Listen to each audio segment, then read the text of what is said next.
É noite de Copa do Brasil no Independência, mas poderia-se dizer também que é Copa do Mundo para o Internacional e principalmente para o trabalho do Mano Menezes. A primeira das duas decisões na semana, lá no Independência, a partir das 21 horas e 30 minutos, tem algumas particularidades e a gente precisa conversar sobre isso agora. Mas, por que o preparador físico ainda não foi anunciado? Qual o valor que o Internacional tem que pagar para o Enner Valencia agora, no meio do ano, quando o equatoriano chegar aqui em Porto Alegre? Vamos falar sobre tudo isso? Então fica comigo depois da vinheta.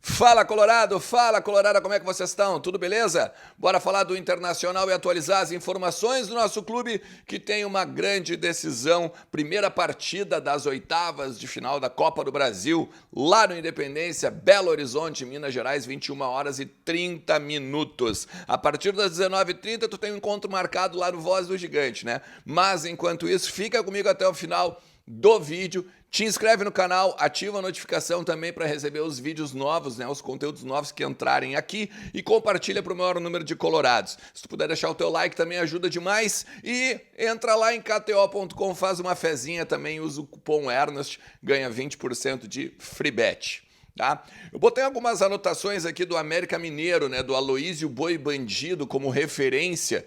Tem a possibilidade até de repente de ele ficar no banco, tá? Mas hoje é o artilheiro do time do Wagner Mancini, que chega também, né, num momento bem conturbado da temporada, o time do Wagner Mancini. No último final de semana, agora na rodada, tomou 4-0 do Cruzeiro, é o lanterna do Campeonato Brasileiro, é a pior defesa do Campeonato Brasileiro também, com 17 gols sofridos, tá? E aí ele tem 4 lesionados, tá? 4 lesionados também que perturbam, né, vamos dizer assim, a escalação do Wagner Mancini. Isso também sem contar a rescisão do Nino Paraíba, que foi pego, né, nessa operação penalidade máxima aí, que está vendo a questão da máfia das apostas aí nos bastidores do futebol. Para chegar nas oitavas de final, o América Mineiro eliminou o Nova Iguaçu do Rio de Janeiro com 2 vitórias. E aí conseguiu então essa vaga contra o Internacional. Eu falei do Aloísio Boi Bandido, né? Porque é o grande centroavante. Tem também o Mikael, que é o reserva e meio que imediato. Deve entrar, né? Os dois devem entrar. Ainda tem algumas particularidades na escalação, né, do Wagner Mancini, mas a certeza é que o Aloísio Boi Bandido é a referência no ataque, tem 7 gols da temporada, é um cara que a gente talvez tenha que dar uma olhada ali, obviamente, né, porque é um cara de força, é um cara de chute fora da área. O Mikael também, né, fez também esses dias, a gente pôde ver, né, que ainda tá corpulento e tal, o Mikael, mas a patada de fora da área segue sendo como a sua principal característica. Ó, o Inter deve ir no 4-2-3-1. O Inter deve ir no 4-2-3-1 com algumas particularidades também. Né, o referência vai ser o alemão.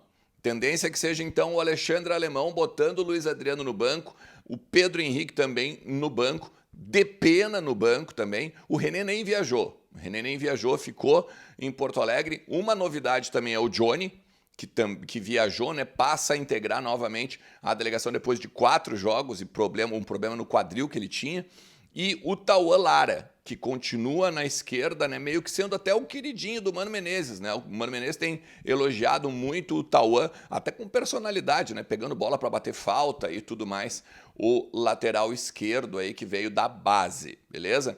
Até por falar nisso, né, ontem dei a entender no vídeo que o Diego e o Diogo jogaram entre 97 e 2000 no profissional, né? Eu quis dizer na base, né? Depois eles vão jogar com o Nilmar, 2003, 2004, tô sabendo de tudo isso, né? Mas quando eu falei, me pareceu até que estava falando sobre os anos anteriores, né? E aí, obviamente, estava errado, né? Eles jogaram na base naquele período que eu estava dizendo no vídeo de ontem. Inclusive, se tu quiser, depois recupera aqui, tá? A tendência de time, gente, tendência de time do Inter, tá? Keiler, Bustos, Moledo, Mercado, Tauan, Campanharo e o Aralhas, Maurício, Alan Patrick e Wanderson e o alemão lá na frente. Essa é a tendência de time do Inter para hoje de noite. Tem alguns bastidores também que eu queria compartilhar com vocês, que assim, tem muita gente me perguntando por que não assinou ainda o Flávio de Oliveira com o Internacional. Já não está mais no Corinthians, já tem aí a possibilidade de voltar a esse e aquilo, né? O Inter já anunciou um novo coordenador de preparação física e tal. E aí, por que a gente está sem preparador físico? Bom, primeiro de tudo a gente tem que dizer que nós temos um preparador físico, né?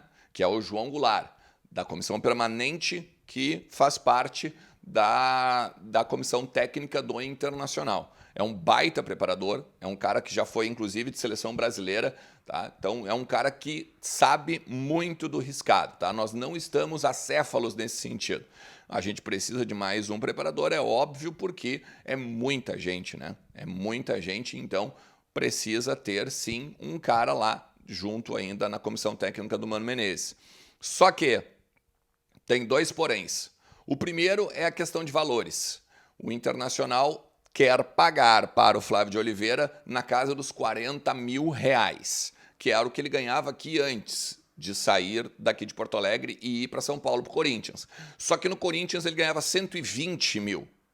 E aí ele quer ou meio que equiparar ou subir a quantia de 40 mil. E esse é um dos entraves para o Flávio de Oliveira fechar. O segundo entrave é que teria uma cláusula no contrato dele de que se ele pegasse um outro clube neste ano ainda, ele não receberia a rescisão do Corinthians. O que me parece até isso um tanto fora, né, dos padrões trabalhistas aí do Brasil, tá? Mas é a mesma coisa, por exemplo, como o Mário Fernandes, né? Que o Mário Fernandes também teria que pagar uma multa se jogasse em outro clube do Brasil esse ano. Então, enfim, tem uma questãozinha aí jurídica também para tratar o Flávio de Oliveira e o Internacional para ele poder ser, então, anunciado como preparador. Não se descarta, inclusive, que ele não seja o preparador por conta dessas divergências de valores e até mesmo essa questão aí que eu falei de juridiquês, beleza? E também, vocês lembram que uma jornalista lá da Turquia, ela informou que o Internacional teria que pagar 5 milhões de euros pro Ener Valencia agora, por conta do pré-contrato que ele tem com o Inter, isso e aquilo, né? Ó, eu cheguei num valor aqui em Porto Alegre que ele realmente tem de ganhar uma quantia, mas não são os 5 milhões de euros. Tá? O Internacional teria de dar para ele agora, no meio do ano, as luvas de assinatura, 1,5 milhão de euros. 1,5 milhão de euros dá ali o quê? Seus mais ou menos 9, 10 milhões de reais. Então é muito menos, né, do que os 30 milhões, obviamente, que a imprensa turca estava dizendo. Mas tem um valor a pagar. E aí depois tem outras questões, né, de bonificações e tal, que isso aí vai ser diluído em contrato.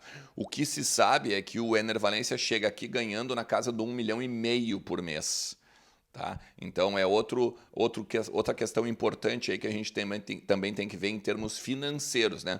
Porque a gente está vendo aí um monte de questões aí de o Inter não conseguir pagar os seus, primeiro, direitos de imagem, né, renegociados já de um tempo atrás, o Independiente, o Krasnodar, né, por conta do Wanderson e por conta do Bustos antes ali do Independiente.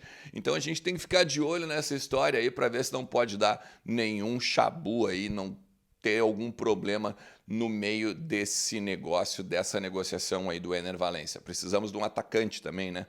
Estamos com o pior ataque do Campeonato Brasileiro e isso aí não condiz nem um pouco com o Internacional, beleza? Cara, se tu chegou até aqui, te agradeço demais. Eu vou te pedir mais uma vez, deixa teu like, te inscreve no canal, ativa a notificação e vamos conversando sobre o Internacional ao longo de todo o dia, beleza? Tamo junto! Tchau!